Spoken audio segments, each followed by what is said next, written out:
Okay, and we are live, ladies and gentlemen. I'm going to tell everybody that I am live because I have to do better at promoting my lives. So, bear with me here, guys.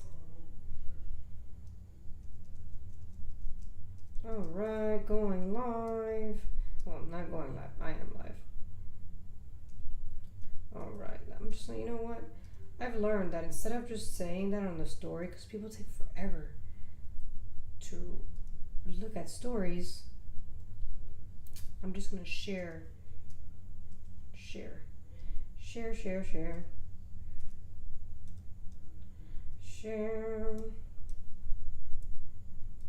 Alright. Share. Don't mind me, guys. I am promoting Mary Truth Talks right now. Give me a minute. Give me a minuto. Because I gotta get you guys in. Gotta get you guys in. I have some people that are like mountain time, so I think they have started already. I'm not sure. But I'm letting everybody know, or as many people as possible. Because I've realized that if you tell people in a group chat, they don't look at their group chat until like hours later. And then by the time they notice, the live is over. What's the fun in that? You know? We got 2 more minutes, guys. No pressure. No pressure. Hold on. I'm almost there. Telling everybody in this bit. Everybody. Well, not everybody, but as many people as I possibly can. You know what I mean? This is how I am all the time? Yes, it is. All the time. This is me. In the raw flesh. Just being myself. I don't know how people have like our camera shy, because it's just like, who cares, you know? Who cares? I feel like I'm missing people, but like, you know, I'm just trying to get as many people as possible. Where's that group chat that I made? Where is it? Here we go. Okay, I already put it. 1 more minute, guys. 1 more minuto. Happy mental. Okay, nobody cares about that. Sorry, guys. And we're in 1 more minute. Yeah, this is so much pressure. Like, I'm like, oh, so much pressure.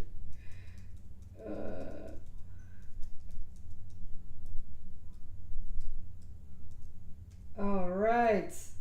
Yes.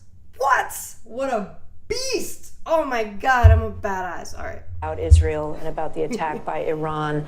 Both of you said you are motivated. You're Jewish, you're Democrats, both of you registered Democrats, but you're seeing this very differently. Rona, tell me why you're thinking about.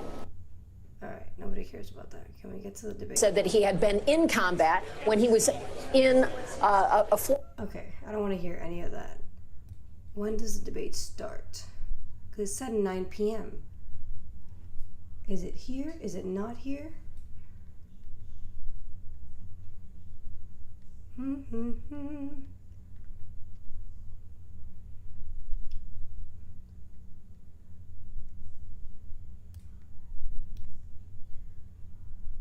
Hold on. Am I missing something, guys? It says 9 p.m., right? Eastern time. It's 9 p.m.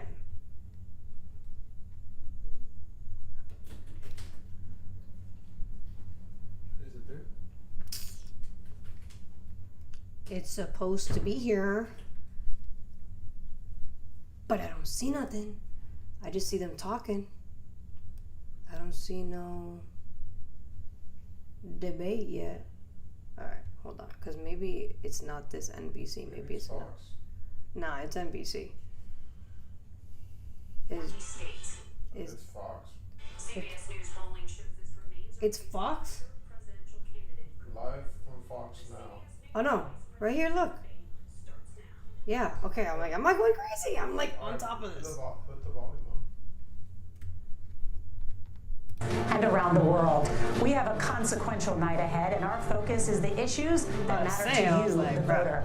Let's introduce the candidates. They were late by 1 minute, guys. Democratic Governor Tim Walz and Ohio's Republican Senator J.D. Vance tonight meeting for the first time. I'm Margaret Brennan. In order to have a thoughtful and civil debate, these are the rules that both campaigns have agreed to. Questions will be directed at one candidate, who will have 2 minutes to respond. The other candidate will be allowed 2 minutes for rebuttal.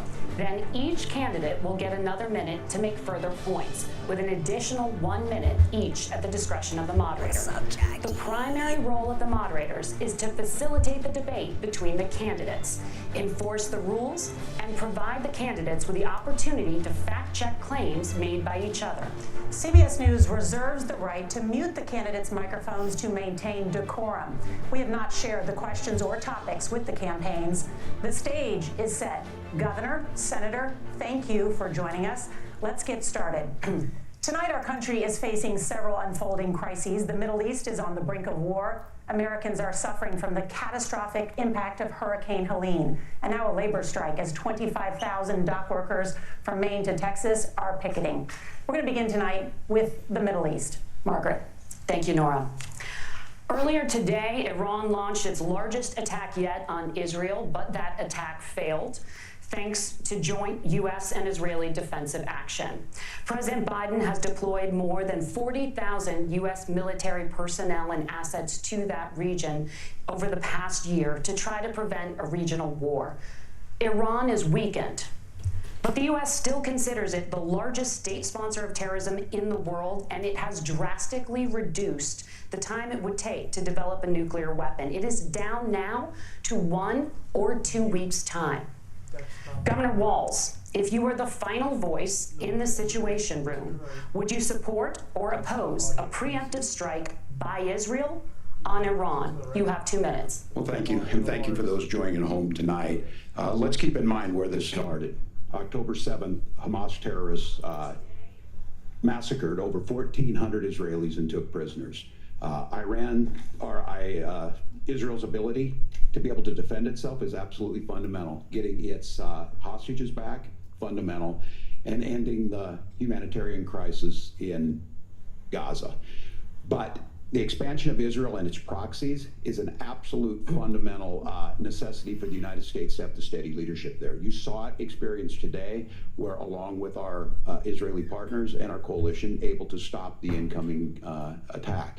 But what's fundamental here is that steady leadership is going to matter. It's clear, and the world saw it on that debate stage a few weeks ago, a nearly 80-year-old Donald Trump talking about crowd sizes is not what we need in this moment. But it's not just that. It's those that were closest to Donald Trump that understand how dangerous he is when the world is this dangerous. His chief of staff, John Kelly, said that he was the most flawed human being he'd ever met.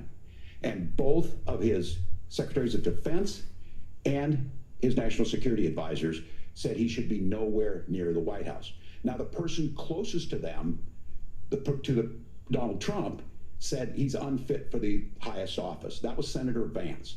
What we've seen out of Vice President Harris is we've seen steady leadership. We've seen a calmness that is able to draw on the coalitions to bring them together.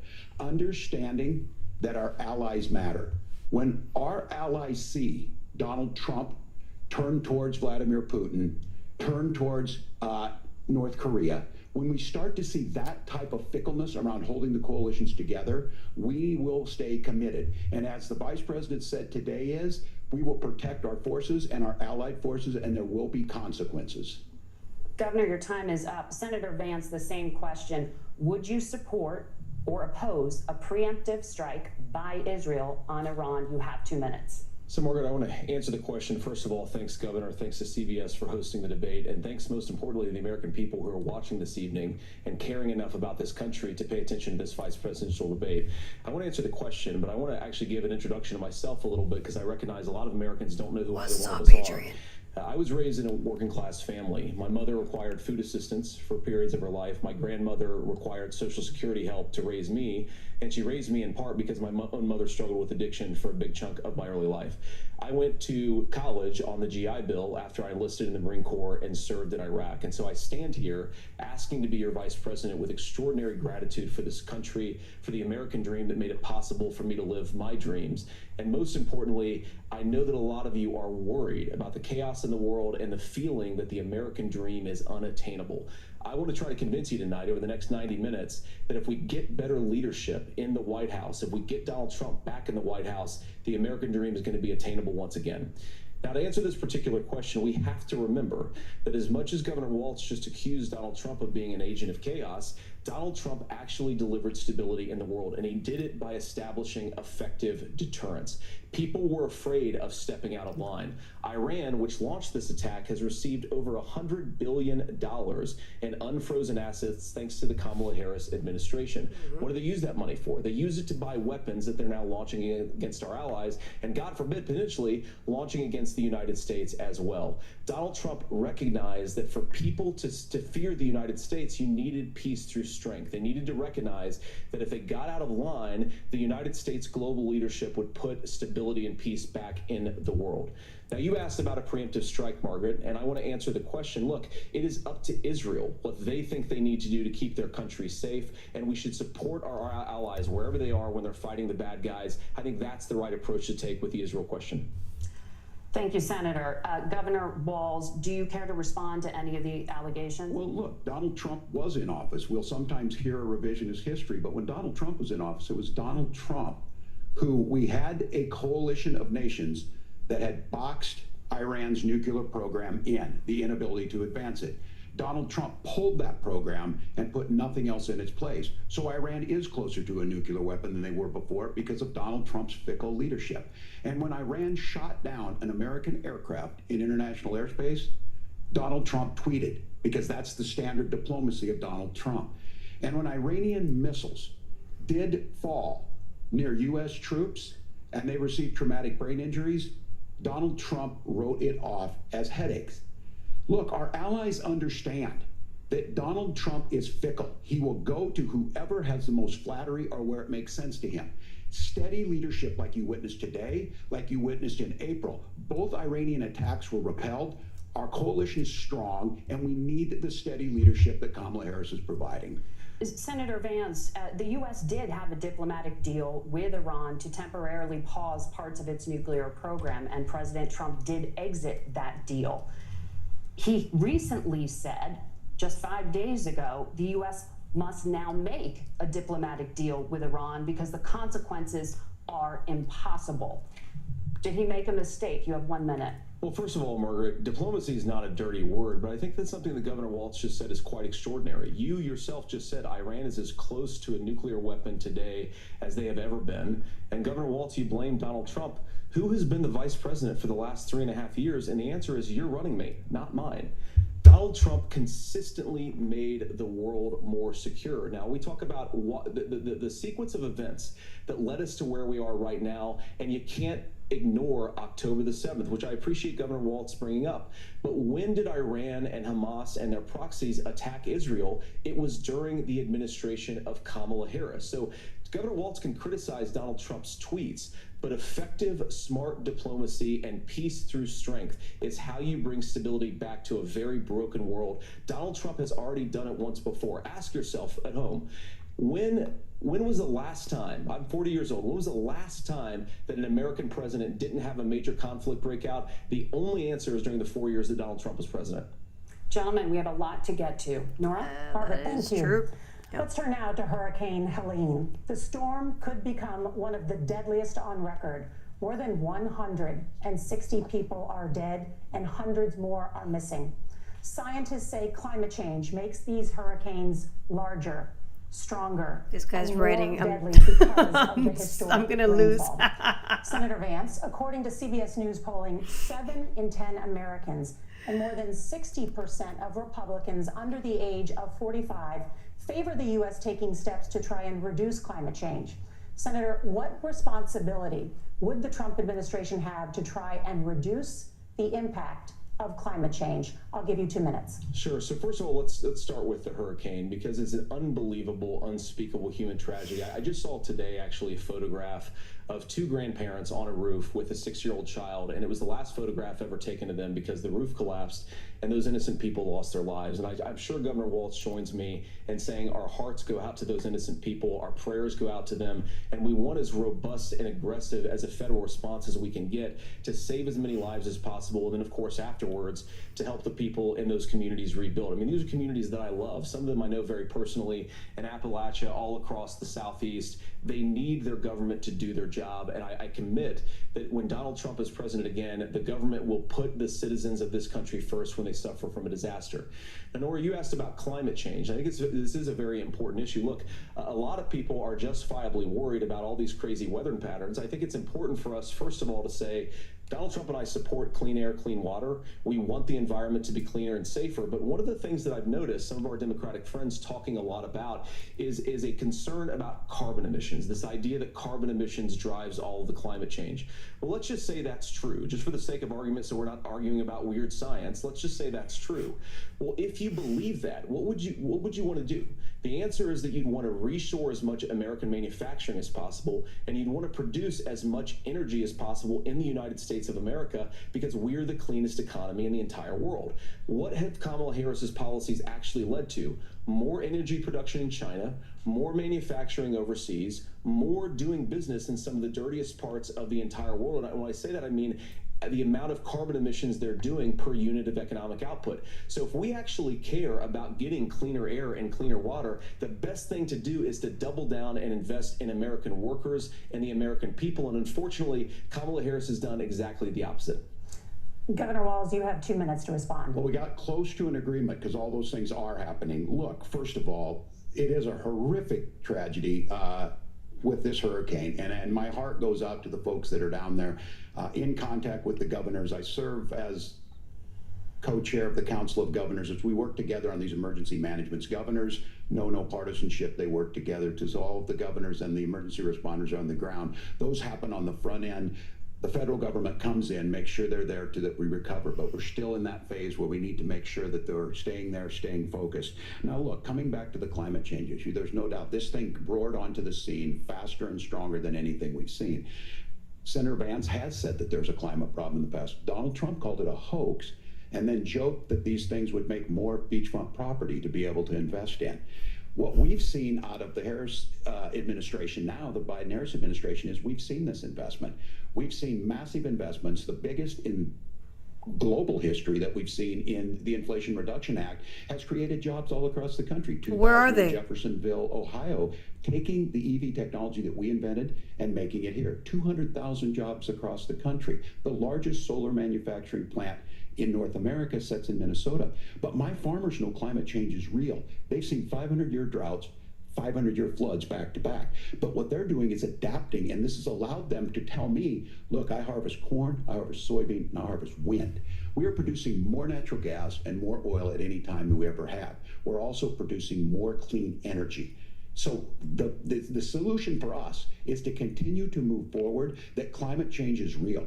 Reducing our impact is absolutely critical, but this is not a false choice. You can do that at the same time you're creating the jobs that we're seeing all across the country. That's exactly what this administration has done. We are seeing us becoming an energy superpower for the future, not just the current. And that's what absolutely makes sense. And then we start thinking about how do we mitigate these disasters.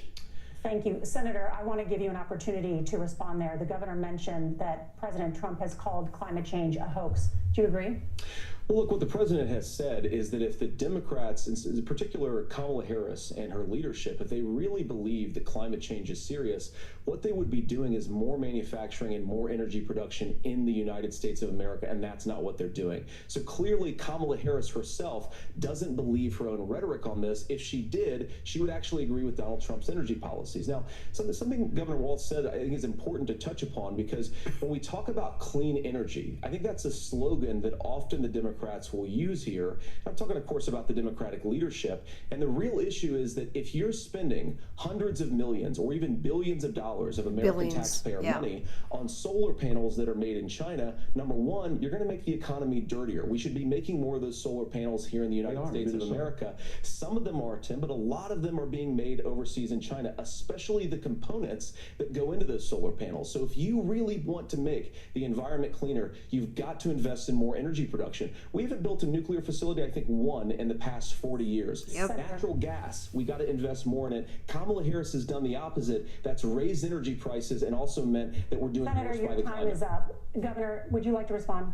Well, look, we're producing more natural gas than we ever have. There's no moratorium on that. We're producing more oil. But folks know, and that's BS. Like I said again, these are not liberal folks. These are not folks that are Green New Deal folks. These are farmers that have been drought one year, massive flooding the next year. They understand that it makes sense. Look, our number one export cannot be topsoil from erosion from these massive storms. We saw it in Minnesota this summer.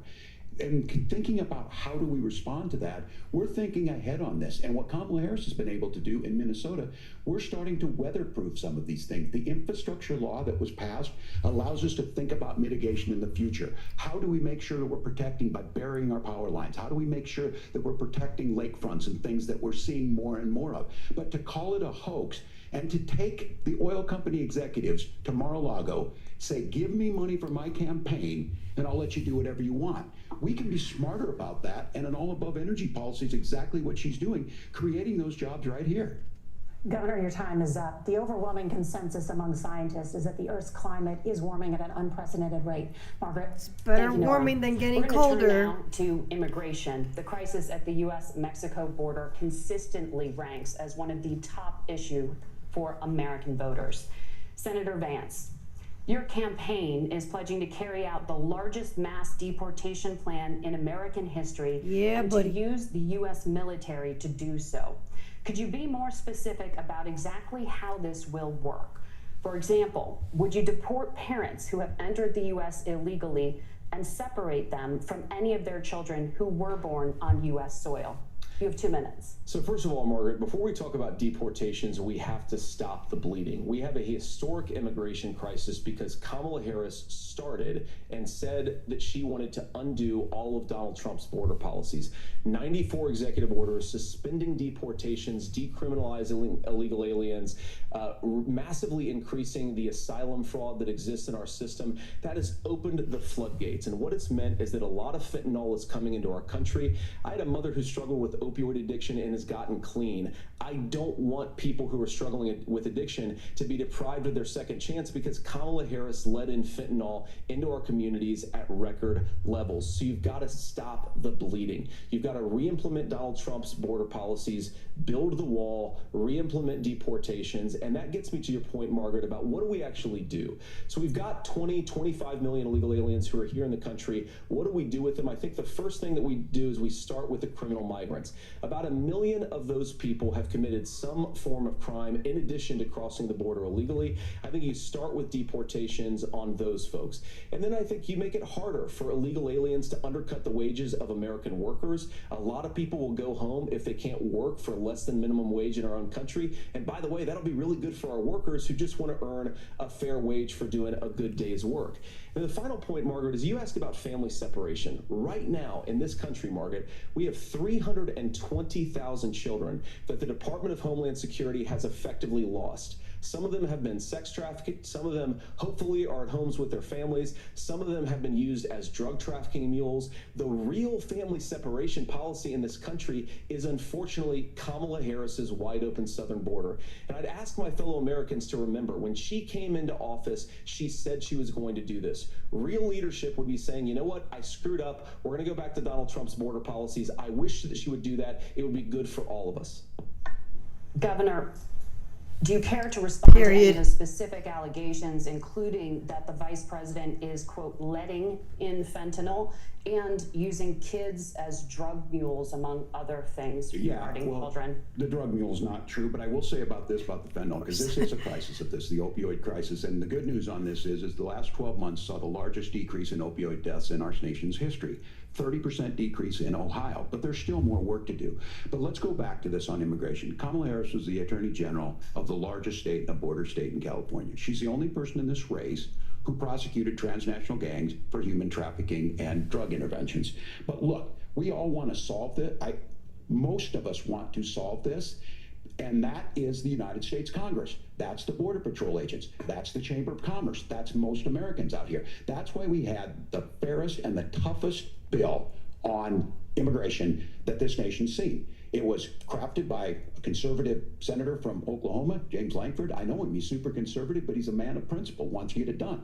Democrats and Republicans worked on this piece of legislation. The Border Patrol said, this is what we need in here. These are the experts. And the Chamber of Commerce and the Wall Street Journal said, pass this thing. Kamala Harris helped get there.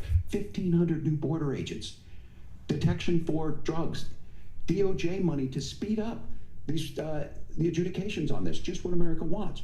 But as soon as I was getting ready to pass and actually tackle this, Donald Trump said no. People Told him to memorize vote against it because it gives him a campaign issue. It gives him what would Donald Trump talk about if we actually did some of these things? And they need to be done by the legislature. You can't just do this through the executive branch. Yes, you can. So look, we have the options to do this. Donald Trump had 4 years. He had 4 years to do this. And he promised you, America, how easy it would be. I'll build you a big, beautiful wall, and Mexico will pay for it.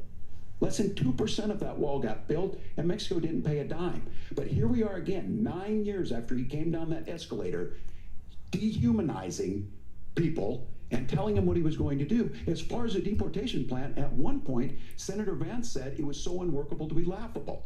So that's where we're at. Pass the bill, she'll sign it. Governor, your time is up.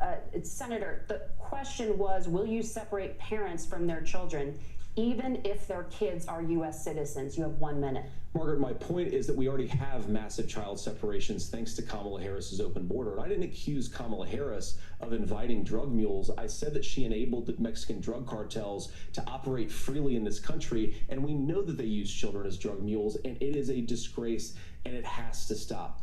Look, I think what Tim said just doesn't pass the smell test. For 3 years, Kamala Harris went out bragging that she was going to undo Donald Trump's border policy. She did exactly that. We had a record number of illegal crossings. We had a record number of fentanyl coming into our country. And now that she's running for president, or a few months before, she says that somehow she got religion and cared a lot about a piece of legislation. The only thing that she did when she became the vice president, when she became the appointed border czar, was to undo 94 Donald Trump executive actions that opened the border. This problem is leading to massive problems in the United States of America. Parents who can't afford health care, schools that are overwhelmed. It's got to stop, and it will when Donald Trump is president again. Senator, your time is up. Governor, what about our CBS News polling, which does show that a majority of Americans, more than 50%, support mass deportations? Look, we fix this issue with a bill that is necessary, but the issue on this is what happens when you don't want to solve it. You demonize it. And we saw this, and Senator Vance, and it surprises me on this, talking about and saying, I will create stories to bring attention to this. That vilified a large number of people who were here legally in the community of Springfield. The Republican governor said, it's not true, don't do it. There's consequences for this. There's consequences. We could come together. Senator Lankford did it. We could come together and solve this if we didn't let Donald Trump continue to make it an issue. And the consequences in Springfield were the governor had to send state law enforcement to escort kindergartners to school. I believe Senator Vance wants to solve this, but by standing with Donald Trump and not working together to find a solution, it becomes a talking point. And when it becomes a talking point like this, we dehumanize and villainize other human beings. Tim, Governor, your time is up. Senator, I'll give you 1 minute, but let me just ask you the question first. The governor has made the point, and I think as a sitting lawmaker, you know that Congress controls the purse strings and any funding. So you have said repeatedly that Donald Trump would, through executive action, solve this. Do you disagree that Congress controls the purse strings and would need to support many of the changes that you would actually want to implement? You have 1 minute. Look, Margaret, first of all, the gross majority of what we need to do at the southern border is just empowering law enforcement to do their job. I've been to the southern border more than our borders are. Kamala Harris has been, and it's actually heartbreaking because the Border Patrol agents, they just want to be empowered to do their job. Of course, additional resources would help, but most of this is about the president and the vice president empowering our law enforcement to say, if you try to come across the border illegally, you've got to stay in Mexico, you've got to go back through proper channels. Now, Governor Walz brought up the community of Springfield, and he's very worried about the things that I've said in Springfield. Look, in Springfield, Ohio, and in communities all across this country, you've got schools that are overwhelmed, you've got hospitals that are overwhelmed, you've got housing that is totally unaffordable because we brought in millions of illegal immigrants to compete with Americans for scarce homes. The people that I'm most worried about in Springfield, Ohio, are the American citizens who have had their lives destroyed by Kamala Harris's open border. It is a disgrace, Tim, and I actually think, I agree with you. I think you want to solve this problem, but I don't think that Kamala Harris does. Senator, your time is up. Governor, you have 1 minute to respond. Yeah, well, it is law enforcement that asked for the bill. They helped craft it. They're the ones that supported it. That's because they know we need to do this. Look, this issue of continuing to bring this up, of not dealing with it, of blaming migrants for everything. On housing, we could talk a little bit about Wall Street speculators. They're not migrants, they're illegals. Less affordable, but it becomes a blame. Look, this bill also gives the money necessary to adjudicate. I agree, it should not take 7 years for an asylum claim to be done. This bill gets it done in 90 days. Then you start to make a difference in this, and you start to adhere to what we know, American principles. Look, I don't talk about my faith a lot, but Matthew 25, because you don't believe in it. You don't believe in it. To the least amongst us, you do unto me. I think that's he true memorized of that most shit before going in there. They simply want order to it. This bill does it. It's funded. It's supported by the people who do it, and it lets us keep our dignity about how we treat other people. Thank you, Governor. And just to clarify for our viewers, Springfield, Ohio does have a large number of Haitian migrants who have legal status, temporary protected status. Well, Margaret, but thank you, Senator. We have so much to get to. Margaret, I think it's important because we're going to turn out of the economy. Thank Margaret, you. the rules were that you guys were going to fact check, and since you're fact checking me, I think it's important to say what's actually going on. Let's go. So there's an application called the CBP One app, where you can go on as an illegal migrant, apply for asylum or apply for parole, and be granted legal status at the wave of a Kamala Harris open border wand.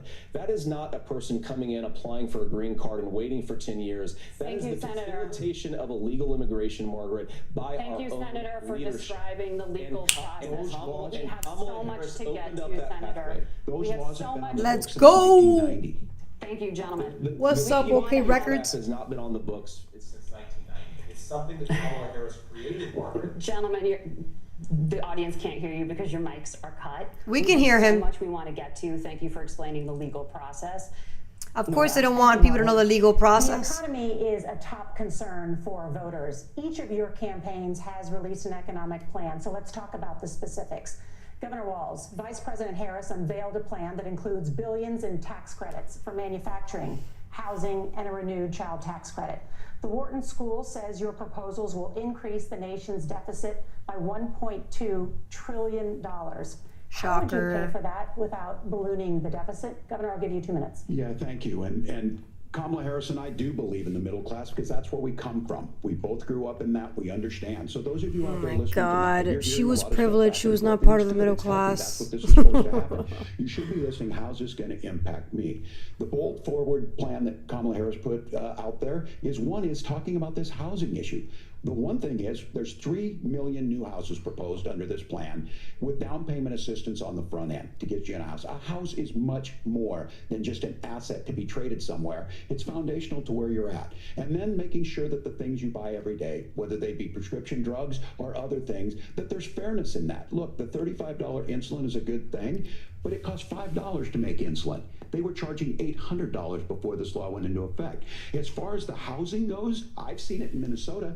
12% more houses in Minneapolis, prices went down on rent 4%. It's working. And then making sure tax cuts go to the middle class. $6,000 child tax credit, we have one in Minnesota, reduces childhood poverty by a third. We save money in the long run, and we do the right thing for families. And then getting businesses off the ground. The law as it stands right now is $5,000 tax credit for small business, increasing that to $50,000. Now, this is a philosophical difference between us. Donald Trump made a promise, and I'll give you this, he kept it.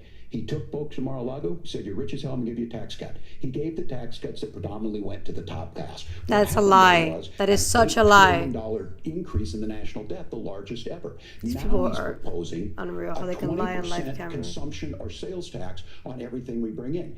Everyone agrees, including businesses, it would be destabilizing it would increase inflation and potentially lead to a recession. Look, this is simple for you. We're already in a recession. Kamala Harris has said to do the things she wants to do, we'll just ask the wealthiest to pay their fair share. When you do that, our system works best, more people are participating in it, and folks have the things that they need. Senator, I want to give you a moment to respond on that. But please. Similarly, the Wharton School has done an analysis of the Trump plan and says it would increase the nation's deficit by $5.8 trillion. My question is the same for you. How do you pay for all that without ballooning the deficit? I'll give you 2 minutes. Well, first of all, you're going to hear a lot from Tim Walz this evening, and you just heard it in the answer. A lot of what Kamala Harris proposes to do, and some of it, I'll be honest with you, it even sounds pretty good. Here's what you won't hear, is that Kamala Harris has already done it. Because she's been the vice president for 3.5 years. She had the opportunity to enact all of these great policies, and what she's actually done instead is drive the cost of food higher by 25%, drive the cost of housing higher by about 60%, open the American southern border, and make middle-class life unaffordable for a large number of Americans. If Kamala Harris has such great plans for how to address middle-class problems, then she ought to do them now. Not when asking for a promotion, but in the job the American people gave her 3.5 years ago. And the fact that she isn't tells you a lot about how much you can trust her actual plans. Now, Donald Trump's economic plan is not just a plan, but it's also a record. A lot of those same economists attack Donald Trump's plans, and they have PhDs, but they don't have common sense and they don't have wisdom. Because Donald Trump's economic policies delivered the highest take-home pay in a generation in this country, 1.5% inflation, and to boot, peace and security all over the world. So when people say that Donald Trump's economic plan doesn't make sense, I say look at the record. He delivered rising take-home pay for American workers. Now, Tim admirably admits that they want to undo the Trump tax cuts. But if you look at what was so different about Donald Trump's tax cuts, even from previous Republican tax cut plans, is that a lot of those resources went to giving more take-home pay to middle class and working class Americans. It was passed in 2017, and you saw an American economic boom unlike we've seen in a generation in this country. That is a record that I'm proud to run on, and we're going to get back to that common sense wisdom so that you can afford to live the American dream again. I know a lot of you are struggling. I know a lot of you are worried about paying the bills. It's going to stop when Donald Trump brings back common sense to this country. Governor, do you want to respond to that? What has Kamala Harris done for the middle class? Yeah, well, Kamala Harris's day one was Donald Trump's failure on COVID that led to the collapse of our economy. We were already before COVID in a manufacturing recession, but 10 million people out of work, largest percentage since the Great Depression. 9 million jobs closed on that. That was day one. Whether it was the Infrastructure Act or other things we moved. Now, you made a question about experts, said this. I've made a note of this. Economists can't be trusted. Science can't be trusted. National security folks can't be trusted. Look, if you're going to be president, you don't have all the answers. Donald Trump believes he does. My pro tip of the day is this. If you need heart surgery, listen to the people at the Mayo Clinic in Rochester, Minnesota, not Donald Trump. And the same thing goes with this. And I ask you out there, teachers, nurses, truck drivers, whatever, how is it fair that you're paying your taxes every year and Donald Trump hasn't paid any federal tax in the last 15 years, and the last year as president? That's what's wrong with the system. There's a way around it, and he's bragged about that. We're just asking for fairness in it, and that's all you want.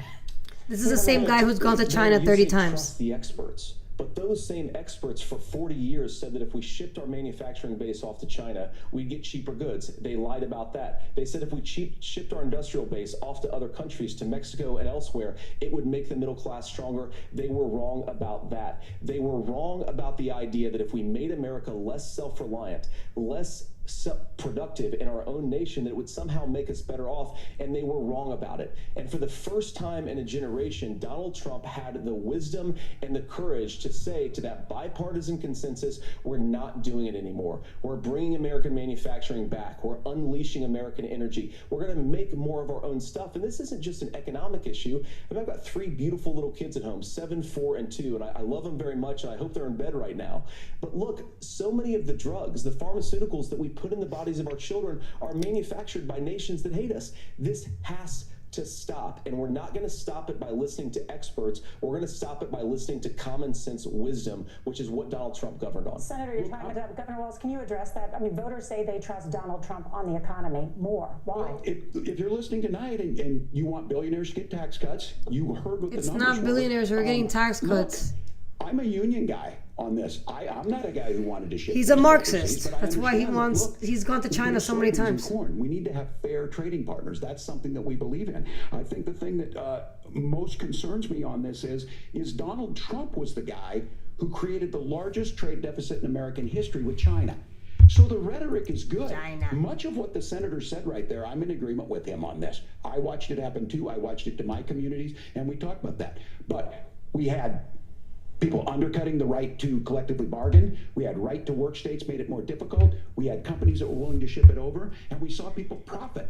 Folks that are venture capital in some cases, putting money into companies that were overseas. We're in agreement that we bring those home. The issue is Donald Trump is talking about it. Kamala Harris has a record, 250,000 more manufacturing jobs just out of the IRA. May I respond to that? Yes. So appreciate that. So if you notice, what Governor Walz just did is he said, first of all, Donald Trump has to listen to the experts. And then when he acknowledged that the experts screwed up, he said, well, Donald Trump didn't do nearly as good of a job as the statistics that's a show gross that he generalization. did. So what Tim Walz is doing, and I honestly, Tim, I think you got a tough job here, because you've got to play whack-a-mole. You've got to pretend that Donald Trump didn't deliver rising take-home pay, which of course he did. You've got to pretend that Donald Trump didn't deliver lower inflation, which of course he did. And then you've simultaneously got to defend Kamala Harris's atrocious economic record, which has made gas, groceries, and housing unaffordable for American citizens. I was raised by a woman who would sometimes go into medical debt so that she could put food on the table in our household. I know what it's like to not be able to afford the things that you need to afford. We can do so much better. He doesn't. To all of you watching, we can get back to an America that's affordable again. We just got to get back to common sense economic principles. I hope we have a conversation on healthcare then. Senator, Governor. Please. Thank you. Margaret? We have a lot to get to. Let me guess. It's all about universal health care and everybody having to pay a fair share. Personal qualifications. The vice president is often the last voice the president hears before making consequential decisions. We want to ask you about your leadership qualities. What's up with their Governor eyelashes? Walz, Like, you said you were in Hong Kong during the deadly Tiananmen Square protests in the spring of 1989. But Minnesota Public Radio and other media outlets are reporting that you actually didn't travel to Asia until August of that year. Can you explain that discrepancy? Yeah, well, and to the folks out there who didn't get at the top of this, look, I grew up in small rural Nebraska, town of 400. That's not the town that question. You rode your bike with your buddies till the street lights come on, and I'm proud of that service. I joined the National Guard at 17, worked on family farms, and then I used the GI Bill to become a teacher, passionate about it, a young teacher. My first year out, I got the opportunity in the summer of '89 to travel to China. 35 years ago, be able to do that. I came back home and then started a program to take young people there. We would take basketball teams, we would take baseball teams. To China, we would take the dancers, Communist and we would go Chinese back party. To China. The issue for that was to try and learn. Now look, my community knows who Not I a good am. look. They saw where I was at. Look, I will be the first to tell you, I have poured my heart into my community. I've tried to do the best I can, but I've not been perfect. And I'm a knucklehead at times, but it's always been about that. Those same people elected me to Congress for 12 years. And in Congress, I was one of the most bipartisan people, working on things like farm bills that we got done, working on veterans benefits. And then the people of Minnesota were able to elect me to governor twice. So look, my commitment has been from the beginning to make sure that I'm there for the people. They probably didn't have to a make lot of sure good that I get choices this if they had to right. pick I him. will say more than anything. Many times I will talk a lot. I will get caught up in the rhetoric. But being there, the impact it made, the difference it made in my life, I learned a lot about China. I hear the critiques of this. I would make the case that Donald Trump should have come on one of those trips with us. I guarantee you he wouldn't be praising Xi Jinping about COVID, and I guarantee you he wouldn't start a trade war that he ends up losing. So this is about trying to understand the world. It's about trying to do the best you can for your community, and then it's putting yourself out there and letting your folks understand what it is. They should put the My question somewhere. commitment, whether it be through That'd be teaching, convenient. which I was good at, or whether it was being a good soldier, or was being a good member of Congress, those are the things that I think are the values that people care about. Such a Governor, good soldier. just to He was such a follow good up on soldier. that, He left the question was, before can his you explain platoon the had to go to war. discrepancy? All I said Such on a good this was soldier I he got was. there that summer and misspoke on this, so I Oh would just, yeah, he's always that's what I said. misspeaking. He always has grammar problems. So I was in Hong Kong and China during the democracy protests went in, and from that I learned Yeah. a lot. He also- of his, what needed to be in his- governance. Thank you, Governor. His honeymoon was Senator also in Vance, China. In 2016, you called your running mate Donald Trump unfit for the nation's highest office, and you said he could be America's Hitler. I know you've been asked many times, and you've said you regret those comments and explained you then voted for Donald Trump in 2020. But the Washington That takes Post guts. reported new messages last week in which you also disparaged Trump's economic record while he was president, writing to someone guy in has a great 2020, nose. quote, Trump thoroughly failed to Look at that deliver his nose. economic It's populism. perfect. You're now his running mate, and you've shifted many of your just policy talking shit stances right to now. align with his. If you become vice president, why should Americans trust that you will give Donald Trump the advice he needs to hear, and not just the advice he wants to hear? You have 2 minutes. That's an Well, first easy of all, Margaret, question. I've always been open. And sometimes, of course, I've disagreed with the president, but I've also been extremely open about the fact that I was wrong about Donald Trump. I was wrong, first of all, because I believed some of the media stories that turned out to be dishonest fabrications of his record. But most importantly, Donald Trump delivered for the American people. Rising wages, rising take-home pay, an economy that worked for normal Americans, a secure southern border, a lot of things, frankly, that I didn't think he'd be able to deliver on. And yeah, when you screw up, when you misspeak, when you get something wrong and you change your mind, you ought to be honest with the American people about it. It's one of the reasons, Margaret, why I've done so many interviews is because I think it's important to actually explain to the American people where I come down on the issues and what changed. Now, you pointed out to messages from 2020. Margaret, I've been extremely consistent that I think there were a lot of things that we could have done better in the Trump administration the first round if Congress was doing its job. I strongly believe, and I've been a United States Senator, that Congress is not just a high-class debating society. It's not just a forum for senators and congressmen to whine about problems. It's a forum to govern. So there were a lot of things on the border, on tariffs, for example, where I think that we could have done so much more if the Republican Congress and the Democrats in Congress had been a little bit better about how they govern the country. They were so obsessed with impeaching Donald Trump they couldn't actually govern. And I want to talk about this tariff issue in particular, Margaret, because Tim just accused this of being a national sales tax. Look, the one thing, and you're probably surprised to hear me praising Joe Biden, but the one thing that Joe Biden did is he continued some of the Trump tariffs that protected American manufacturing jobs. And it's the one issue, the most pro-worker part of the Biden administration, it's the one issue where Kamala Harris has run away from Joe Biden's record. Think about this. If you're trying to employ slave laborers in China at $3 a day, you're going to do that and undercut the wages of American workers unless our country stands up for itself and says you're not accessing our markets unless you're paying middle-class Americans a fair wage. Senator, your time is up. Nora? Thank you. Now to the issue of reproductive rights. Oh, Governor God. Walz, after Roe versus Wade was overturned, you signed a bill into law. Our that favorite made topic, Minnesota one Jackie. of the least restrictive states in the nation when it comes to abortion. Former Here we go. President Tim Trump Walz loves said in the abortions. last debate that you believe abortion, quote, in the 9th month is absolutely fine. Yes or no? Is that what you support? I'll give you 2 minutes. That's not what the bill says, but look, this It was a grammar issue is problem. what's on everyone's mind. Donald Trump put this all into motion. Oh my God, this He guy, brags everything is about Donald how Trump. great it was What that a he cook. put the judges in and overturned Roe versus Wade. 52 years of personal autonomy. And then he tells us, oh, we send it to the states. not a personal beautiful autonomy. thing. Amanda Zaworski would disagree with you on It's a Beautiful Thing. A young bride in Texas waiting for their child at 18 weeks. She has a complication, a tear in the membrane. She needs to go in. The medical care at that point needs to be decided by the doctor. And that would have been an abortion. But in Texas, that would have put them in legal jeopardy. She went home, got sepsis, nearly dies, and now she may have difficulty having children. Or in Kentucky, Hadley Duvall, a 12-year-old child raped and impregnated by her I stepfather. memorized like 1% Those of cases. are horrific. Now, when God asked about that, Senator Vance said 2 wrongs don't make a right. There is no right in this. So in Minnesota, what we did was restore Roe versus Wade. We made sure that we put I feel women bad for in Minnesota. charge of their health care. But look, this is not where, if you don't know Amanda or a Hadley, you soon will. Their Project 2025 here is we going go. to have a registry of pregnancies. It's going to make it more difficult, if not impossible, to get contraception and limit access, if not eliminate access to infertility treatments. For so many of you out there listening, me included, infertility treatments are why I have a child. That's nobody else's business, but those things are being proposed.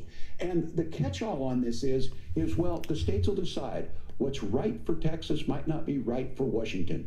That's not how this works. That is how this works. basic 10th human Amendment, rights. baby. We have seen maternal mortality skyrocket in Texas, outpacing many other countries in the world. This is about healthcare. In Minnesota, we are ranked first in healthcare for a reason. We trust women, we trust doctors. Senator, do you want to respond to the Yeah, they're governor's also claim? number Will one you in create a taxes federal too, right there to pregnancy monitoring California and New agency? York. No, Nora, certainly we won't. And I want to talk about this issue because I know a lot of Americans care about it. And I know a lot of Americans don't agree with everything that I've ever said on this topic. And, you know, I grew up in a working class family in a neighborhood where I knew a lot of young women who had unplanned pregnancies and decided to terminate those pregnancies because they feel like they didn't have any other options. And, you know, one of them is actually very dear to me. And I know she's watching tonight, and I love you. And she told me something a couple years ago that she felt like if she hadn't had that abortion, that it would have destroyed her life because she was in an abusive relationship. And I think that what I take from that as a Republican who proudly wants to protect innocent life in this country, who proudly wants to protect the vulnerable, is that my party, we've got to do so much better of a job at earning the American people's trust back on this issue where they frankly just don't trust us. And I think that's one of the things that Donald Trump and I are endeavoring to do. I want us as a Republican Party to be pro-family in the fullest sense of the word. I want us to support fertility treatments. I want us to make it easier for moms to afford to have babies. I want it to make it easier for young families to afford a home so they can afford a place to raise that family. And I think there's so much that we can do on the public policy front just to give women more options. Now of course, the Donald only Trump option been they very know clear is that kill the on baby. Abortion policy specifically, that we have a big country and it's diverse. And California has a different viewpoint on this than Georgia. Georgia has a different viewpoint from Arizona. And the proper way to handle this, as messy as democracy sometimes is to let voters make these decisions. That is what democracy let the is, individual Waltz. states make their abortion policy. He would understand that because he's That's part of what the makes the CCP. most sense in a very big, a very diverse, and let's be honest, sometimes a very, very messy and divided country. Governor, would you like to respond and also answer the question about restrictions? Yeah, well, the question got asked and Donald Trump made the accusation that wasn't true about Minnesota. Well, let me tell you. That is true about this idea that Minnesota. they're diverse states. There's a young woman named Amber Thurman. She happened to be in Georgia, a restrictive state. Because of that, she had to travel a long distance to North Carolina to try and get her care. Amber Thurman died in that journey back and forth. The fact of the matter is, how can we as a nation say that your life and your rights, as basic as the right to control your own body, is determined on geography? There's a very real chance, had Amber Thurman lived in Minnesota, she would be alive today. That's why the restoration. It was her of time Roe to versus die, Wade. you know? When you listen to Vice President Harris. That talk sounds about fucked this, up, but, and you when know, we talk about shit it, happens. you hear us People die every talking day. Exactly the same. Unfortunately. Donald Trump is trying You know? to figure out how People to are get the dying right now in political war. right of this. I agree with a lot of what Senator Vance said about what's happening. His running mate, though, does not, and that's the problem. Governor, your time is up. Senator, let me ask you about that. He mentioned, it was, I think, referring to a national ban. In the past, you have supported a federal ban on abortion after 15 weeks. In fact, you said if someone can't support legislation like that, quote, you are Jackie, you're making the funny. United States the most barbaric pro-abortion regime anywhere in the entire world. My question is, why have you changed your position? Well, Nora, first of all, I never supported a national ban. I did when I was running for Senate in 2022 talk about setting some minimum national standard. For example, we have a partial birth abortion ban in place in this country at the federal level. I don't think anybody's trying to get rid of that, or at least I hope not, though I know that Democrats have taken a very radical pro-abortion stance. But Nora, one of the things that changed is in the state of Ohio, we had a referendum in 2023, and the people of Ohio voted overwhelmingly, by the way, against my position.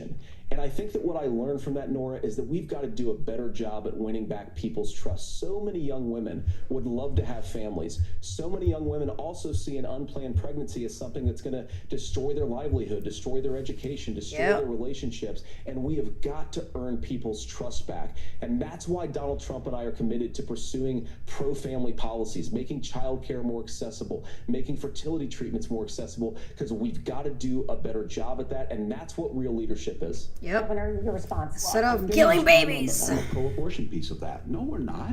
We're pro-women. No, you're not. You're pro-killing babies. Your own choice. We know what the implications are. You're not pro-women. Women having miscarriages, women not getting the care, physicians feeling like they may be prosecuted for providing that care.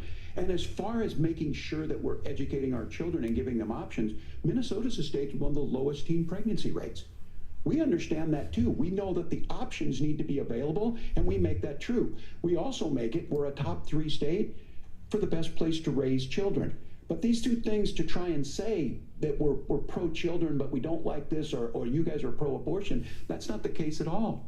We are pro-freedoms for women to make their choices, and we're going, and Kamala Harris is making the case, to make options for children more affordable, a $6,000 child tax credit, but we're not going to base that on the backs of making someone like Amber Thurman drive 600 miles to try and get health care. Senator? May I respond to that? First of all, Governor, I agree with you. Amber Thurman should still be alive, and there are a lot of people who should still be alive, and I certainly wish that she was.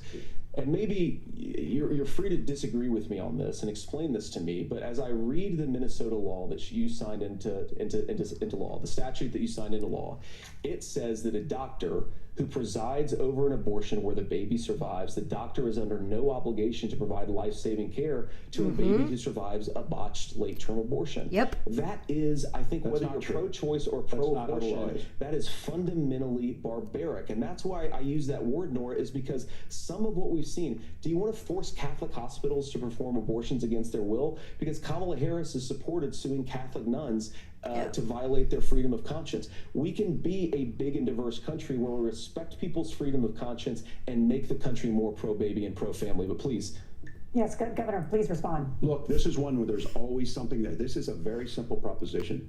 These are women's decisions to make about their healthcare decisions, and the physicians who know best when they need to do this. Trying to distort the way a law is written to try and make a point, that's not it at all. What was I wrong about, Governor? Please tell me, what was I wrong That is about? not the way the law is written. Look, I've given But this, how? Let's I've chat given this GPT advice it. on a lot of things, that getting involved, getting against, that's been misread, and it was fact-checked at the last debate. No, it But wasn't. The point on this is there's a It wasn't continuation fact-checked. of these guys to try and tell women or to get involved. I use this line on this, just mind your own business on this. Things work best. Mind when your Roe own versus Wade is in business. place. When we do a restoration of Roe, that works best. That doesn't preclude us from increasing funding for children. It doesn't increase us from making sure that once that child's born, like in Minnesota, they get meals, they get early childhood education, they get health care. So that hiding behind we're going to do all these other things when you're not proposing them in your budget. Kamala Harris is proposing them. She's proposing all those things to make life easier for families. I asked a specific question, Governor. You gave me a slogan as a response. It's not the case. It's not true. That's not what the law says. So they fact-checked it with President Trump. No, they didn't. Gentlemen, They there's a did lot not to discuss. We fact check have to it. move on, and we're going to be right They back just with said much that's more not on true. the That's not a CBS fact News check. Vice Presidential debate in just a moment. You can literally Google it. It's exactly what it says. This is a lawyer versus a vet who's been living off of taxpayer funding his whole life. Like, unbelievable. Unbelievable, guys. Thank you guys for joining. This is entertaining. Yes, Jackie, only a communist would go and celebrate his honeymoon in China. Like, who does that? And to go to China 30 times, yes, you have to be a communist to go there. He really loves China to be going to China 30 times. He can go anywhere else. Plus, he was on like a teacher's salary. Like, who has them on a teacher's salary? Where did you get the money to go to China? So, and plus, there's actually some documents that just came out. A whistleblower that's looking into him, how he might be a government asset of China. So, well, they're still digging into that, but as of right now, it's just a whistleblower saying, you know, that information. There's a document that came out recently that I had somebody that sent it to me, and then people are obviously now like reporting on it, but it's still in the works. But somebody who goes to a communist party, the Chinese Communist Party, like more than 10 times is already questionable. And he didn't just go for his honeymoon. He went for his honeymoon. And he went to celebrate something else with his wife. So yeah, you know, he could have gone to Europe. He could have gone to Thailand, like Vietnam, India. But he went to China. Out of all the places, that's where he went. So, and honestly, the people I know that have gone to China are mentally commie. You know, they think we should have massive surveillances. They think that we shouldn't have the same rights as the government. They think the government should control everything. So, I mean, I have yet to meet somebody that likes to go to China who isn't mentally commie. My father-in-law is a victim of that, so that's why I'm saying, especially, and my father-in-law didn't even go that many times. He's gone 3 times in his life, and he already has a commie mentality. This guy's gone 30 plus times, so I can only imagine this guy's an asset of the Chinese Communist Party. Like, it's crazy how they've allowed this man to be getting taxpayer money when he's gone to the enemy's den, not once, not twice, 30 times. 30 times, okay? Double digits. That's insane on the membrane. I don't know. It's just like, and bro, there's Chinese people fleeing China to come here, and this guy is flying to China. Like, that's just mind-boggling to me, honestly, to be honest with you. So it's just a lot of questions there. They're digging hard on him, just like they're digging on Kamala Harris, which, by the way, we're looking into Kamala Harris. There's an amazing person. Her name is Candace Owens, who's a real black woman. Like, she's actually black, not like an eighth black or whatever Kamala Harris said in that Off Smoke podcast or whatever with 2 potheads. Candace Owens is digging deep on Kamala Harris's actual family, and it turns out that she's been lying about her daddy's side of the family. I wonder why. She's digging really deep. I highly recommend you go into Candace Owens and you listen to the investigations, because I mean, it's incredible. This woman is a true journalist. All right, and I think we're back. Yeah.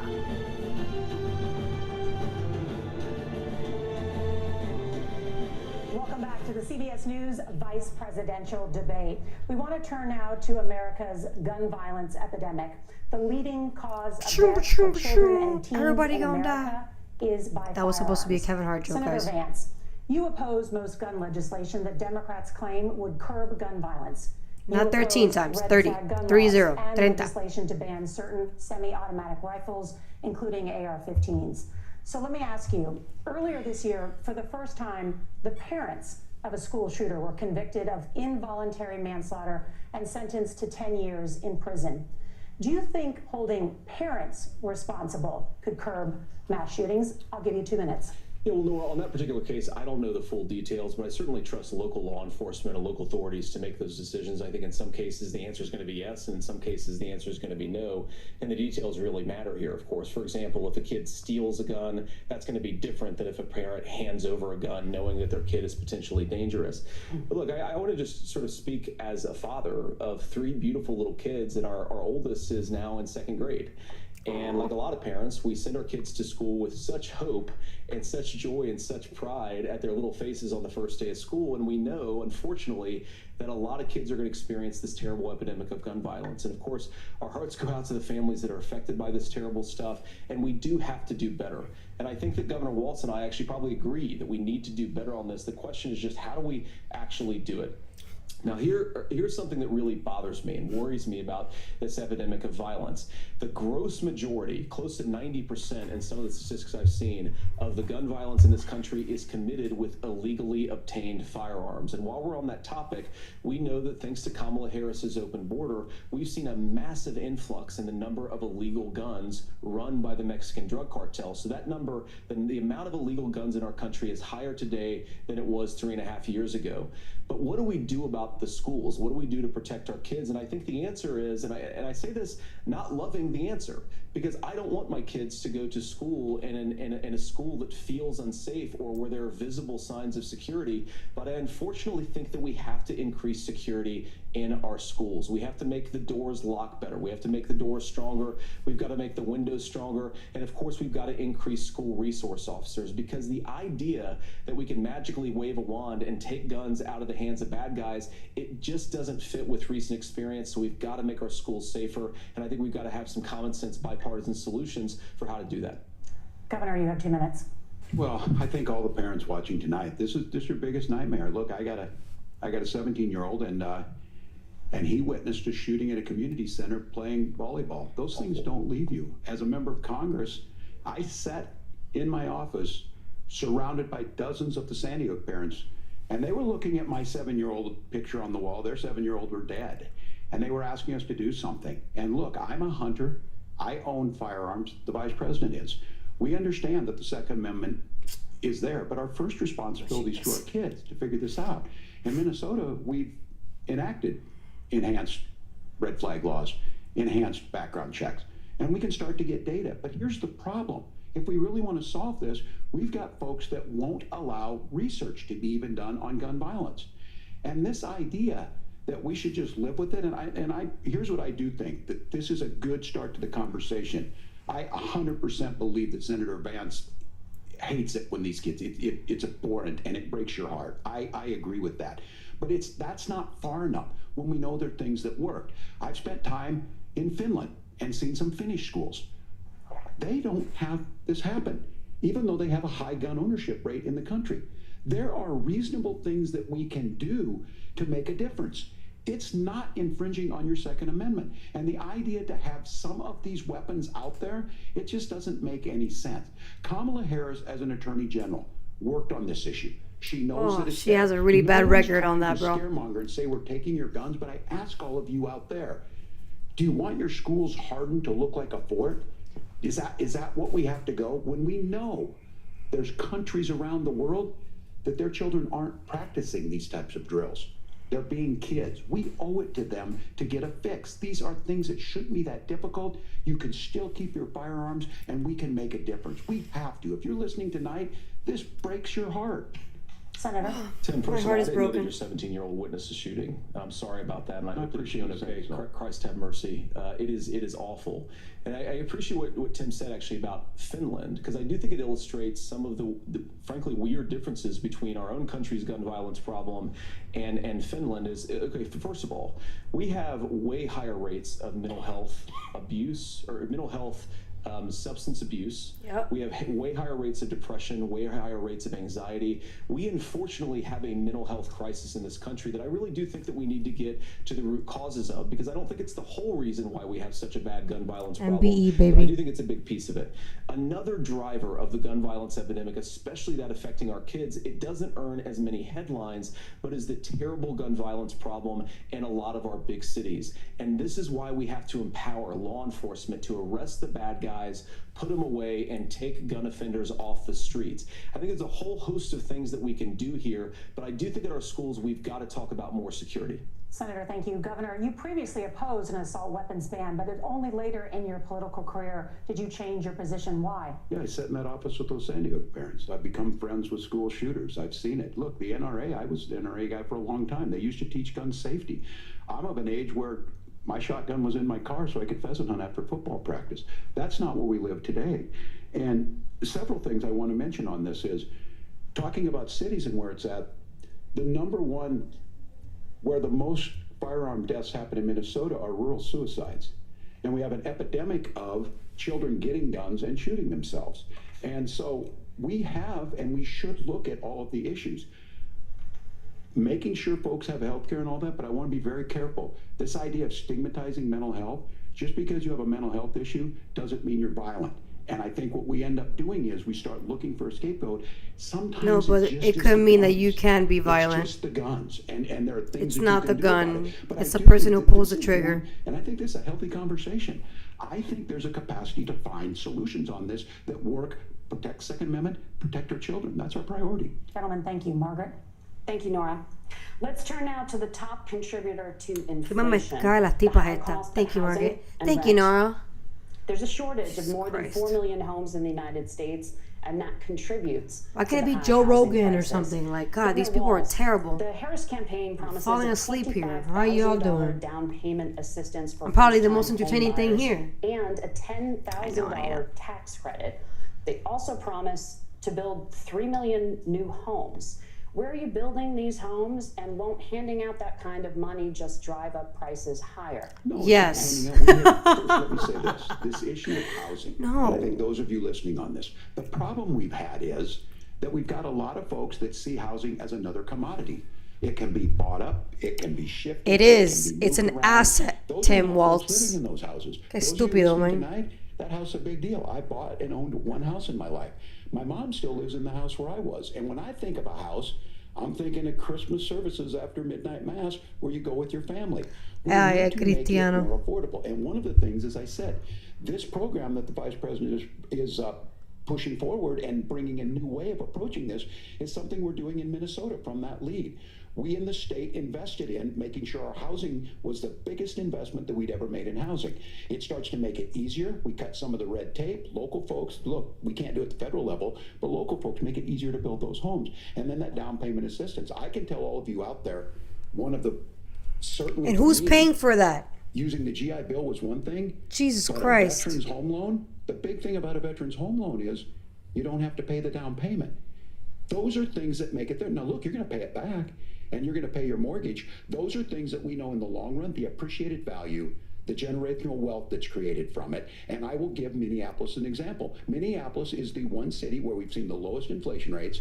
We've seen a 12% increase in stock because we put some of these things in, and we're implementing a state program to make sure we give some of that down payment assistance. We get it back from people because here's what we know. People with stable housing end up with stable jobs. People with stable housing have their kids able to get to school. All of those things in the long run end up saving our money. And that's the thing that I think we should be able to find some common ground in, but we can't blame immigrants for the only reason. That's not the case that's happening in many cities. The fact of the matter is that we don't have enough naturally affordable housing, but we can make sure that the government's there to help kickstart it. Of course, it's create always that- the government. The government create has to be the that, one to solve base. everybody's problems. Governor, your time is up. Senator Call me, Vance, please, on capitalist, your talk to campaign's us. position, the Jesus promise Christ. is to seize federal Qué lands comunista to tipo build este, men. homes, Se ve que es parte de regulation, provide del tax partido de breaks, China. and cut back on immigration, which you say pushes up prices. Where are you going to build all the new homes you're promising, and what part of any of this plan will provide immediate relief? You have 2 minutes. Well, first of all, Tim just said something that I agree with. We don't want to blame immigrants for higher housing prices, but we do want to blame Kamala Harris for letting millions of illegal aliens into This the country, guy. which does Oh, God. drive up He's costs, great. Tim. 25 Yes. million illegal aliens competing with Americans for scarce homes is one of the most significant drivers of home prices in the country. It's why we have massive increases in home prices that have happened right alongside massive increases in illegal alien populations under Kamala Harris's leadership. Now, Tim just mentioned a bunch of ideas. Now, some of those ideas I actually think are halfway decent, and some of them I disagree with. But the most important thing here is Kamala Harris is not running as a newcomer to politics. politics. She is the sitting vice president. If she wants to enact all of these policies to make housing more affordable, I invite her to use the office that the American people already gave her. Now we're not paying sit for her to around be and there, and campaign she's and do nothing doing nothing while with it. Americans find the American dream of homeownership completely unaffordable. Now, you asked, Margaret, what would immediately change the equation for American citizens if you lower energy prices? As Donald Trump says, drill, baby, drill. One of the biggest drivers of housing costs, aside from illegal immigration, is, think about it. If a truck driver's paying 40% more for diesel, then the lumber he's delivering to the job site to build the house is also going to become a lot more and then the expensive. materials go up in price If we too. open up American energy, you will get immediate pricing relief for American citizens, not, by the way, just in housing, but in a whole host of other economic goods too. Senator Vance, you still have 23 seconds there. Do you want to answer? Can I have it? Where, Governor, we will get to you in a moment, but Senator, where Can he I have it? sees the federal lands? Can you clarify?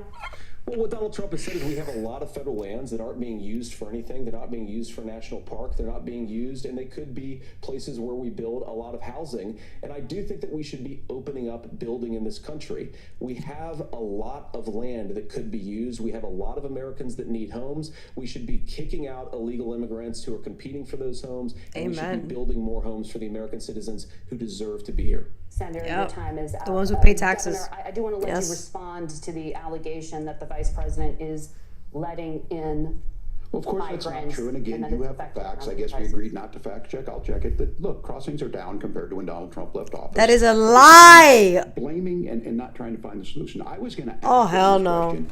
Are we going to drill Oh and my build God, I can't houses believe in you the just same said that. federal land? And I think when people hear federal lands, these are really important pieces of land. Now, Minnesota doesn't have a lot of federal lands. I know in the western part of the countries we do.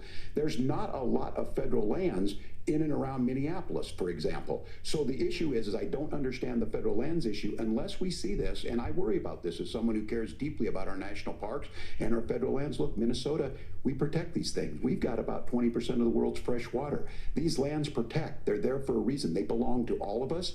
But again, this is when you view housing and you view these things as commodities. Oh my God, it is a commodity, bro. This guy doesn't understand real estate. It's a commodity. Do this. We've seen it in Minnesota. We're able to Jesus refurbish some of Christ. these houses. We're able to make some investments. That gets people in. And I'm still on the fact on this.